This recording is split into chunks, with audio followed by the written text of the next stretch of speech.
let's jump to point number 2. The idea of a historical sketch. Where do we get the Greek definition to begin with?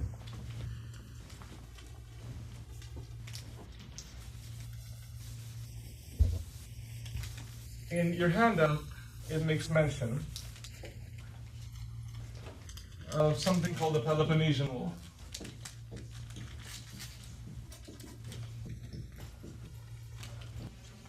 One of the most tragic events in the ancient world's history. The Peloponnesian War, by the way, will be waged not by different civilizations, but by the same civilization. It'll be one of the first recorded civil wars in world history. Anybody know about the Peloponnesian War? Who were the protagonists in this war? Around 50 years after the defeat of Persia, yes, Persia is thrown out of Greece in 479 BC by the combined battles of Salamis and Plataea. The Persians go back, Xerxes takes his army back. The Greeks are successful. They realize for the first time in their history as a unified nation. Remember, Greece is not one nation, many different small city-states. But they realize for the first time in our history we've thrown away an oppressor. We have the golden age of Greece. The golden age as far as philosophy, as far as the arts, drama, tragedy, by the way, is a very, very Greek form of theater.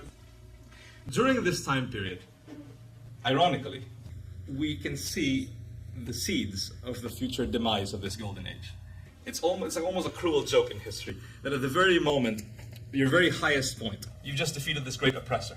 You begin really planting this seed of your own destruction. How does the seed get planted?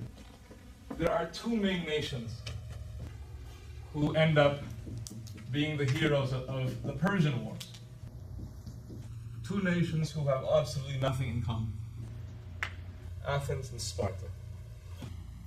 2 very powerful cities, but powerful in different ways. Obviously, you've seen from the 300 movie, the Spartans are a largely land-based city. They are not a naval power, they are a land power.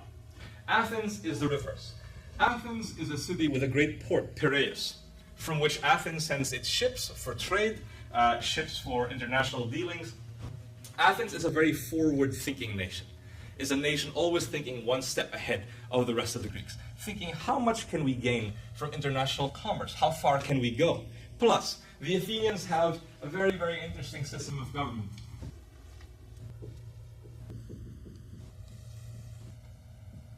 A system of government called democracy. By the way,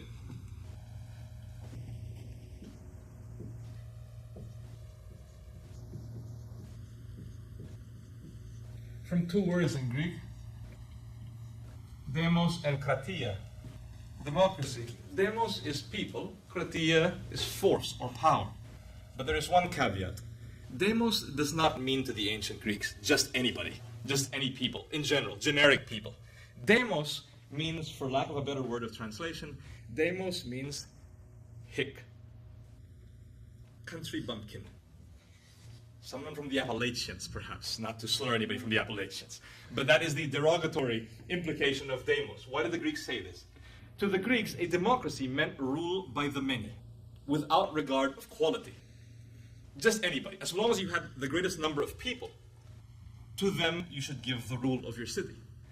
The Spartans who look at the Athenians say, the Athenians are crazy. They are willing to have a system where change is very much the unwritten law in their society. They can have a different statute 2 weeks from now than they do right now. This democracy, however, makes Athens very, very expansive in its thinking. Athens starts thinking, well, this democracy works really well for us. It enables us to do commerce with the outside world, with the Near East. Why not spread this idea? Why not convince other people that this system of government is very effective, is very beneficial, will reap for them what it has reaped for us, great success. The Athenians aren't telling the whole story, however. The Athenians have a great fear, and that is, Sparta has a group of friends belonging to this little club called the Peloponnesian League. Athens knows that Sparta, although it is not having any ambitions at the moment of expanding outward, with this league, there is nothing really stopping Sparta from being as ambitious as perhaps Athens is. What does Athens do? Athens says, we're going to form our own club.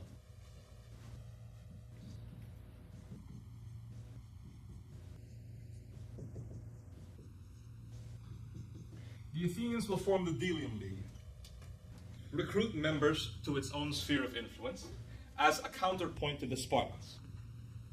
It's almost like amassing an arsenal, in a way, of people in arms. What then begins happening? In this very early time period, we're talking the Peloponnesian War will begin at around 431 BC.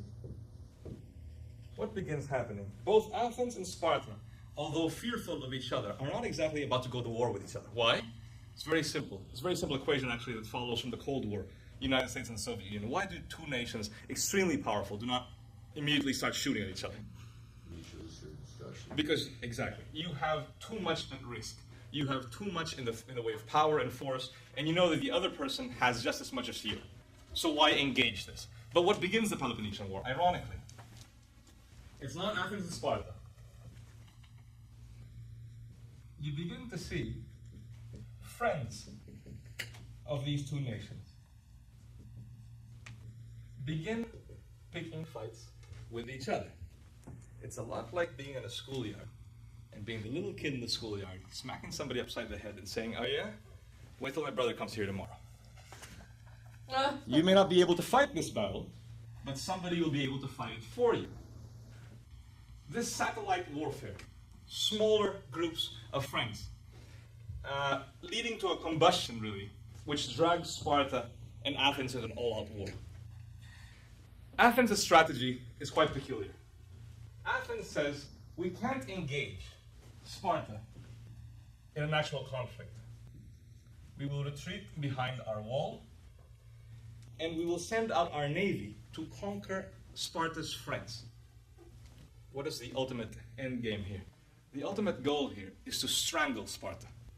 To not attack Sparta itself, it's too strong. But to leave Sparta in the end without arms, without friends, without food. Sparta wakes up one morning and sees an entire Athenian empire. And at that end, perhaps wants to negotiate instead of further fighting. Unfortunately for the Athenians, this strategy works only for a while. When the Athenians build their wall, they tell all of their neighboring cities, come within our wall and we'll hide you from the Spartans. What does this bring into the Athenian cities? A very unwelcome guest, ironically. Plague. Exactly. Plague, modern research and scholarship has shown that perhaps the version of plague that hit Athens at that time was actually anthrax. Anybody know anything about anthrax? Anthrax is a bacteria. It's not something cooked up in some Al-Qaeda lab in the Middle East somewhere. If you go to any farmland where you have animals and you have obviously the products of animals, you will find anthrax. It's not very difficult. It's a bacteria. When people are moving into the city of Athens, they are bringing this through their feet and their sandals, this germ into the city. This wreaks havoc in the city. And slowly, the Athenians are worn down. When does the Peloponnesian War end? Sadly,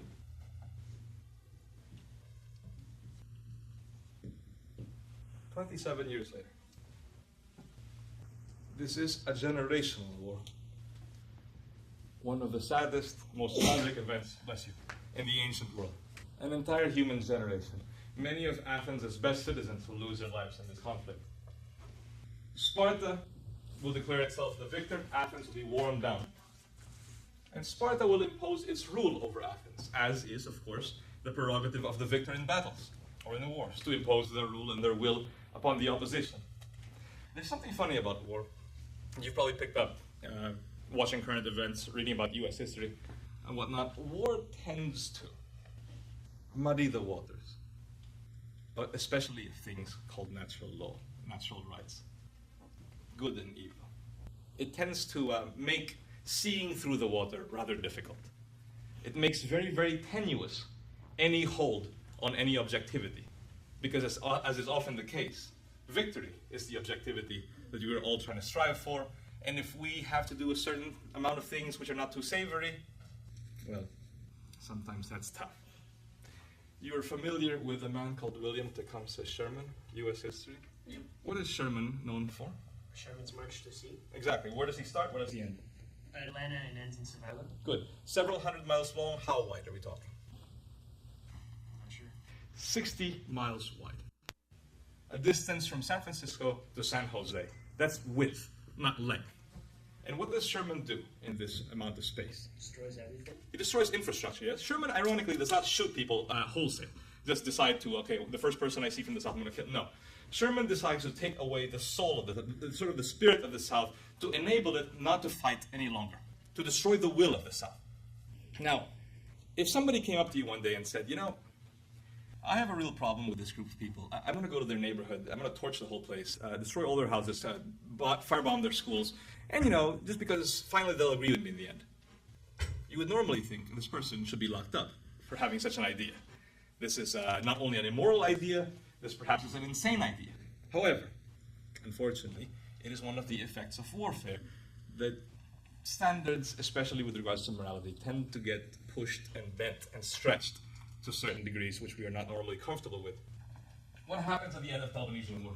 You have a victorious Sparta setting forth a new system of rule over Athens.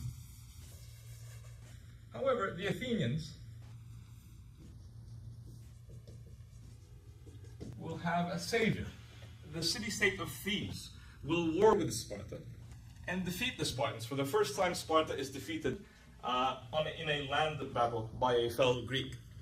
The Athenians will regain their democracy, will regain their city. But something very strange happens to this new democracy of Athens.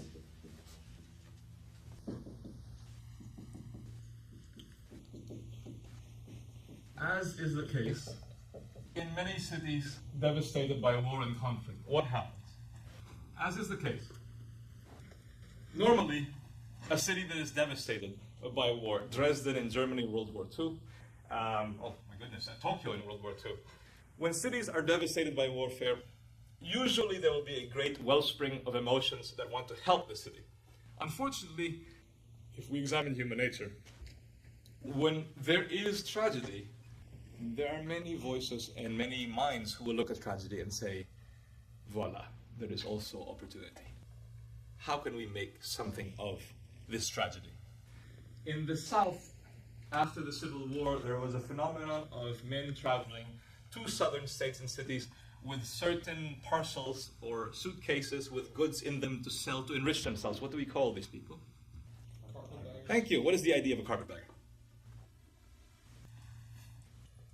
Obviously, they carried a rather felt bag, rather large, with goods inside. What are they carrying inside them? Necessary goods. Some necessary goods, such as? Food. Soap. The city of Athens had its own version of carpetbagging. A group of men would travel to the city, adopting the collective title of sophists. Sophist, of course, comes from the Greek word sophia, which is wisdom. Sophistication is generally regarded positively today. However, in ancient Greece, there was a real split as to this idea. If you were of the sophists, you regarded sophistication and sophistry as a pretty good thing. But generally, if you were into philosophy, if you were of the same school of Socrates, Plato, Aristotle, of course, is Plato's student, sophistry and sophistication was something less savory. One of the more famous sophists is a man called Protagoras.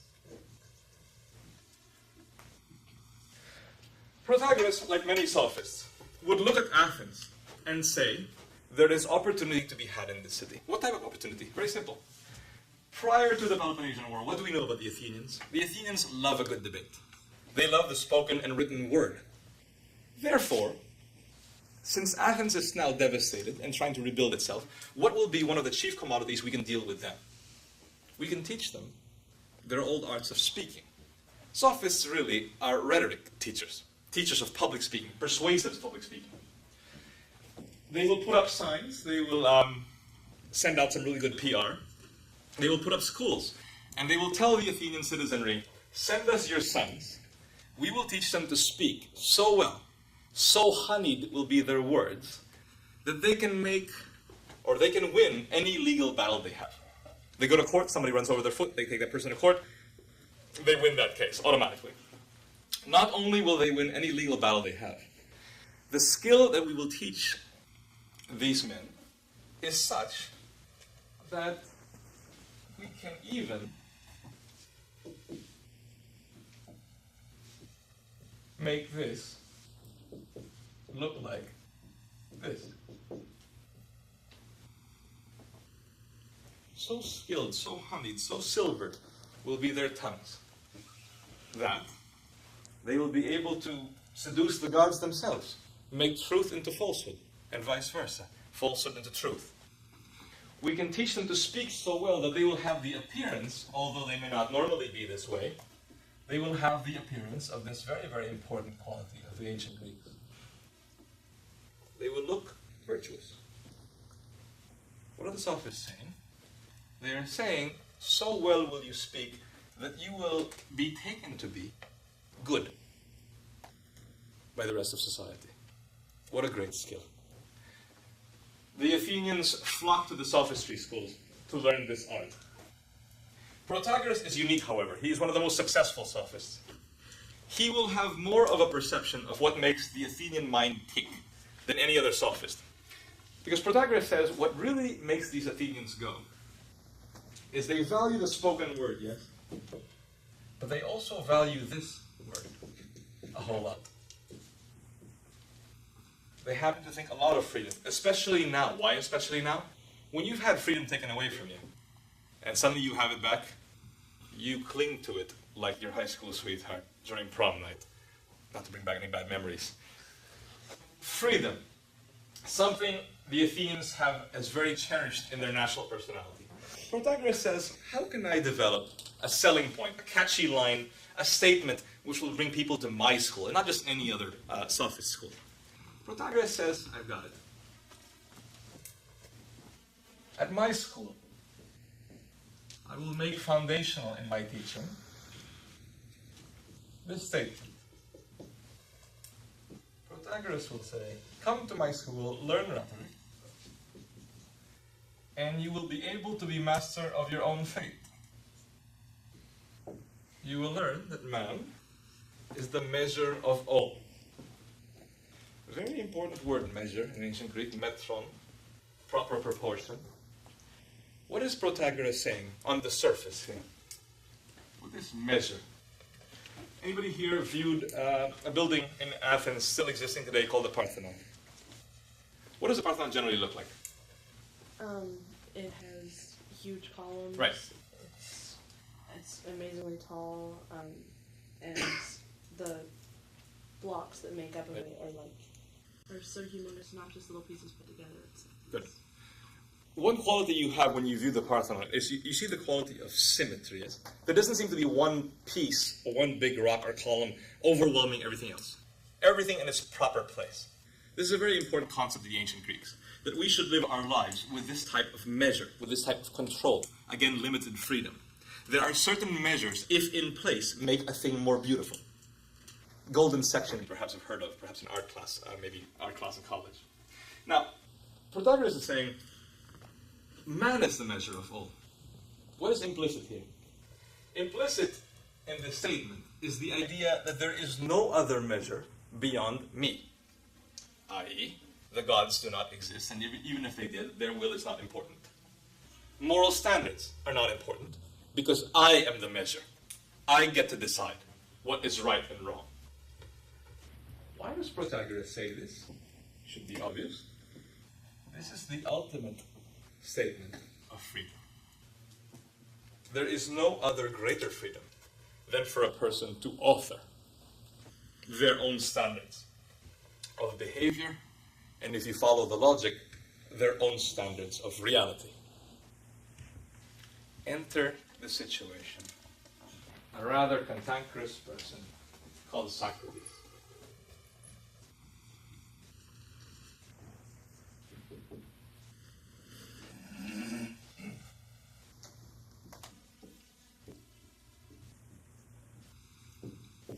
Socrates is an Athenian.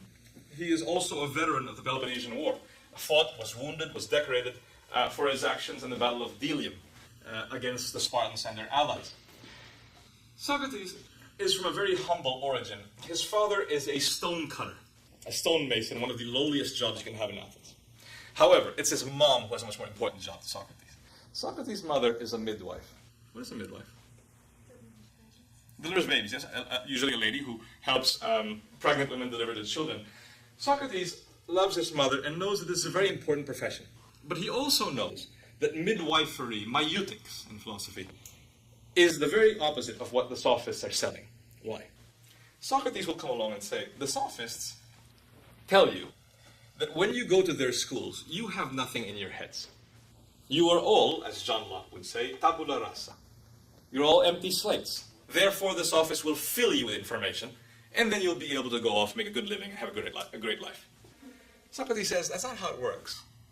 A true teacher is able to take what is inside the student, that inherent wisdom we all have, and bring it forth, draw it forth in the best possible way. Through questioning, through argumentation, through pushing that student to think further and harder than they had ever done before. To free the wisdom inside the student, to make them realize what they are. The sophists hear this and say, Socrates, you have no philosophy, you have no plan, you merely want to rely on the students. Socrates says, exactly. We all have this. It takes a special patience to draw this out. Socrates will take as one of his great rivals, of course, the personage of Protagoras. He will have a student, by the way, Socrates, somebody you may have heard of, a guy called Plato. Whenever you read Plato, you will read dialogues with Socrates speaking to one or a number of individuals. There are many. Obviously, we'll be reading from one today called The Republic, one of the more famous of the dialogues of Plato. However, Plato will write of a dialogue Socrates has with the very self-same sophist Protagoras, in which Socrates confronts Protagoras and asks him a question. Socrates says, Protagoras, in the dialogue, you mind if I talk with you a little bit just to figure out, what your whole philosophy means, this whole idea of man is the measure of all? Protagoras says, sure, give it your best shot. Socrates says, you mean you're going to allow me to question you even if I kind of show you to be rather foolish? Protagoras says, look, Socrates, I got more money than you do. I got a nicer chariot than you do. You don't need to have shoes. I got no worries. Try your best shot. Socrates says, fine. Socrates says, so Protagoras, what you're saying, man is the measure of all. And you're saying this because you want the Athenians to really feel free. The ultimate embodiment of freedom is to be able to be your own author, to be reality's own author, as logic would follow. Protagoras says, of course, that's what I've just said. Socrates says, okay, if we are our own author, then there are no gods, yes? Protagoras says, absolutely. If we are our own author, Socrates says, then there are no moral standards, correct? There is no reference source, there's no dictionary, there's no encyclopedia which we can verify information. Protagoras says, absolutely. It's all up to the person. That's why they come to my school. They want to be free. Socrates says, okay, thanks. That's all I want to know. You realize, Protagoras, that because of what you've just said, following the logic of what you've just said, your own rules, by the way, not mine, I can stand here next to you and call you a blithering idiot. And guess what? Following your logic, I'm just as right as you. Protagoras says, hold on a second, you can't be right. Socrates says, why not? I'm the measure of my own all. I make my own standards and my own judgments. And I call you wrong. Who is to say that you're right? And Protagoras says, well, I say I'm right. Socrates says, well, I say you're wrong. We can do this all day. And we don't get anywhere. Socrates is making the case that you cannot have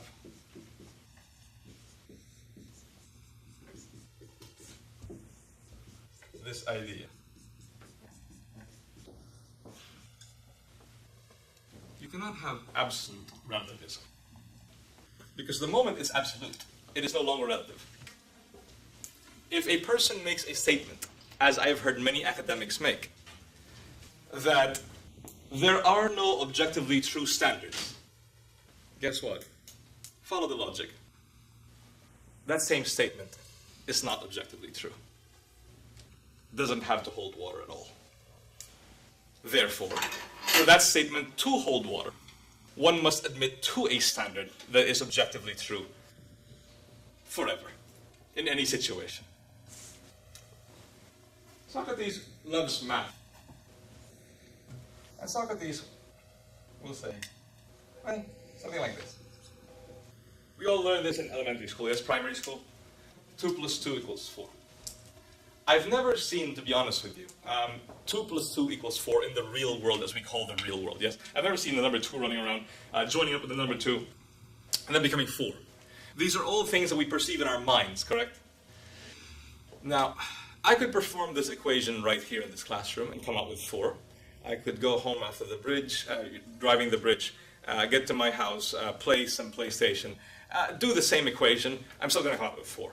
I could play Vice City on my PlayStation, I'm still going to come out with 4. Doesn't matter, play Teenage Mutant Ninja Turtles or Vice City, it's the same thing. I could wake up tomorrow with a horrible hangover and still come out with the same thing. What does this mean?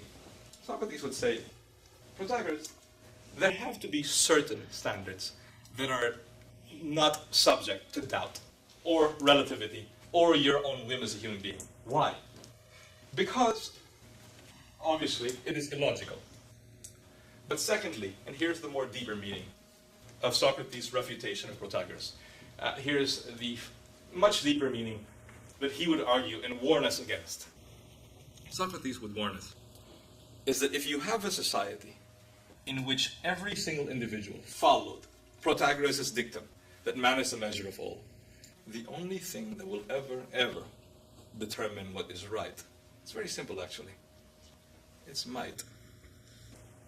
Whosoever has the greatest weapon, he has the ability to determine what is right. Because if you say no, you're wrong, well then you wake up in the river perhaps, in the gutter, or dead. And the strength... Exactly. And the strength necessitate and bring forth rightness. I used to be a boxer in college. I used to box at the United States Naval Academy in Annapolis, Maryland. And I knew very well that although I trained very hard and I sparred very hard with my teammates and opponents, I knew that as much as they could beat me up or I could beat them up, I couldn't make what was wrong right by force of fist. It didn't work that way. I could cower somebody and make someone fearful. But when they were without my beyond my eyesight, they'd probably give me the finger and walk away. Power is not what makes rectitude. However, power is the only determining factor if you follow Protagoras. Once you buy into this idea that there are no measures beyond our own whim, then truth is irrelevant. Freedom really is irrelevant. Why? Because once you are in a society based on power, your freedom is highly transitory. It's highly transient. It is here one moment and gone the next. How do we get beyond power? Well, the way to get beyond power is to adhere to some sort of objectivity. Let's please examine quote number 3, the third one down. This is from C.S. Lewis. Someone please volunteer to read it? Someone who hasn't spoken before? Preferably. Third quote down from C.S. Lewis, please. A dogmatic belief in objective value is necessary to the very idea of a rule which is not tyranny, or an obedience which is not slavery. Thank you. Extremely meaty line, I would argue. A dogmatic belief in objective value is necessary to the very idea of a rule which is not tyranny. Can there be rules without tyranny? Socrates will say yes. And an obedience which is not slavery. Is it possible to be obedient and not be a slave? Socrates would obviously say yes. What is Socrates obedient to? And what rule does he follow? Anyone give a shot?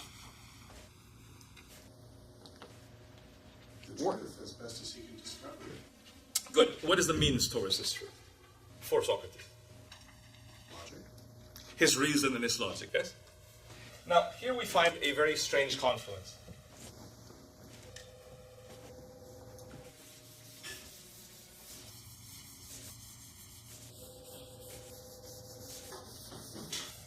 We can all pretty much agree that if we add 2 units, i.e. the number 2, plus another 2 units, we get out with 4 units, yes? This logic will tell us this. Basic mathematics will tell us this. But how do we make the jump from math to morality? Or is there a jump from math to morality? How do we make something that is provable in a math class translate to objective norms and standards we follow as human beings?